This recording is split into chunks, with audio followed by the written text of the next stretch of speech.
पाठ एक। ईश्वर। गुरुजी ने अपनी घड़ी दिखाकर एक लड़के से पूछा, यह क्या है? लड़के ने कहा, यह घड़ी है। गुरुजी ने पूछा, इसको किसने बनाया? लड़के ने कहा, किसी मनुष्य ने बनाया है। गुरुजी बोले, जिस आदमी ने इस घड़ी को बनाया है उसे तुमने देखा है? लड़के ने कहा, नहीं जी, मैंने उस आदमी को नहीं देखा। गुरुजी बोले, देखा नहीं, तब फिर तुमने कैसे जाना कि इस घड़ी को किसी आदमी ने बनाया है? लड़के ने कहा, अपने आप कभी यह घड़ी बन नहीं सकती और पेड़, पानी, पत्थर या जानवर घड़ी बना नहीं सकते।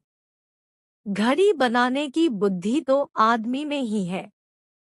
इसी से कहता हूँ कि इसे किसी आदमी ने ही बनाया है। इसके बाद दूसरे लड़के की ओर देखकर गुरुजी ने कहा, मणिशंकर, तुमने इस बारे में क्या समझा? मणिशंकर ने कहा, जब तक कोई बनाने वाला न होगा तब तक कोई भी वस्तु अपने आप नहीं बनेगी। इसलिए इस घड़ी का बनाने वाला कोई आदमी होना चाहिए। ऐसी बात जो बिसुन भैया ने कही है मुझे सच मालूम हो रही है। इसके बाद तीसरे लड़के की ओर देखकर गुरुजी ने कहा, हरि, इससे मिलते जुलते कोई दूसरे उदाहरण तुम दे सकते हो? हरि ने कहा, हाँ गुरुजी, इस विद्यालय के मकान बनाने वाले आदमी को हम नहीं पहचानते और वह आदमी कहाँ है यह भी हम नहीं जानते। फिर भी हमको निश्चय है कि इस मकान को किसी आदमी ने ही बनाया है, क्योंकि मनुष्य की मेहनत के बिना और मनुष्य की बुद्धि के बिना ऐसा सुंदर मकान नहीं बन सकता। यह सुनकर गुरुजी ने कहा, तुम ऐसा विश्वास क्यों करते हो? तब उस लड़के ने अपने हाथ की पेंसिल को दिखाकर कहा, यह पेंसिल किसी के बनाए बिना नहीं बन सकती, यह कुर्सी किसी के बनाए बिना नहीं बनी और यह मेरे कोट का बटन भी किसी के बनाए बिना नहीं बनता। तत् विद्यालय का यह सुंदर मकान कैसे बिना बनाए रह सकता है? इसलिए इस मकान का बनाने वाला को मनुष्य ही होना चाहिए। यह सुनकर गुरुजी बोले, तुम्हारा अनुमान ठीक है। अब जरा विचार करो कि चांद सूरज को किसने बनाया? समुद्र को किसने बनाया? इस धरती को किसने बनाया और हम सबको तथा पशु पक्षियों, लता वृक्ष को किसने बनाया? राम प्रसाद ने कहा, ईश्वर ने। गुरुजी ने पूछा, तुमने कैसे जाना कि ईश्वर ने बनाया? राम प्रसाद बोला, ऐसी अद्भुत चीजें मनुष्य से नहीं बन सकती और किसी के बनाए बिना कोई भी वस्तु बन नहीं सकती। इसलिए ईश्वर ही बनाने वाला हो सकता है। यह सुनकर दूसरे लड़के की ओर देखकर गुरुजी ने कहा, गोपाल दास, राम प्रसाद की बात से तुमने क्या समझा? गोपाल दास ने कहा, जितनी बड़ी, सुंदर और उपयोगी वस्तुएं ईश्वर बना सकता है वैसी मनुष्य या दूसरा कोई नहीं बना सकता।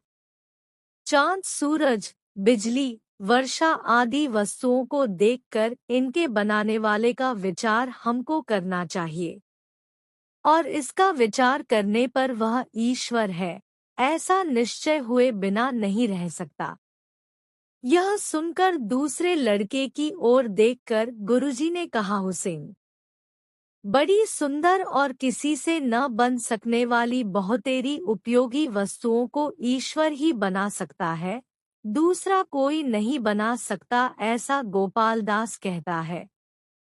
क्या यह बात तुमको सच मालूम होती है?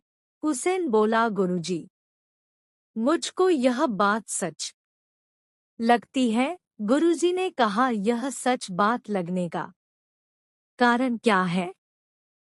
हुसैन बोला, गुरुजी, इसका कारण यह है कि ईश्वर बुद्धिमान से बुद्धिमान है, भले से भला है, रूपवान से रूपवान है, बड़े से बड़ा है। सारी दुनिया का वही एक मालिक है। सारे जीवों को बनाने वाला है। सारी वस्तुओं का नाश हो जाए तो भी वह कायम रहता है। मनुष्यों के पाप पुण्य का इंसाफ करता है। सब तरह की शक्ति रखने वाला है और दुनिया में या स्वर्ग में ऐसी कोई वस्तु नहीं है जो उसकी बराबरी कर सके। इसलिए वह महान ईश्वर सब जीवों के सुख के लिए चांद, सूरज, समुद्र, आकाश वगैरह बड़ी बड़ी वस्तुओं को बनाता है। इसमें कोई अचरज नहीं है। गुरुजी ने कहा, शाबाश हुसैन, तुमने तो खूब कहा। जमशेद जी, ईश्वर के बाबत तुम कुछ कह सकते हो? जमशेद जी बोले, हाँ जी, मेरे बाबा ने मुझे सिखाया है कि ईश्वर हमारा पिता है क्योंकि वह हमारा पालन पोषण करता है। वह सब जगह रहता है। वह आकाश में भी है, इस धरती में भी है, चांद सूरज में भी है, पेड़ पौधों में भी है और हमारे शरीर में भी है, और जहाँ कुछ भी नहीं है वहाँ भी वह रहता है। इसी से वह हमारी छिपी बातें भी जान लेता है। इतना ही नहीं, जब यह जगत नहीं बना था तब भी वह था, और इस जगत का नाश हो जाएगा तब भी वह रहेगा। इतना अधिक बड़ा और इतने अधिक गुणवाला होने पर भी वह इतना अधिक दयालु है कि हमारी सारी प्रार्थनाओं को सुनता है और हम जो मांगते हैं उससे भी अधिक देता है। इसलिए हमें चाहिए कि सदा उसका भजन करें। यह सुनकर गुरुजी ने कहा, शाबाश, तुमने भी बहुत अच्छी तरह समझा। अब अगले दिन इस विषय में और अधिक बातें होंगी, यूं कहकर गुरुजी ने लड़कों को विदा किया। 5 TWO is coming soon।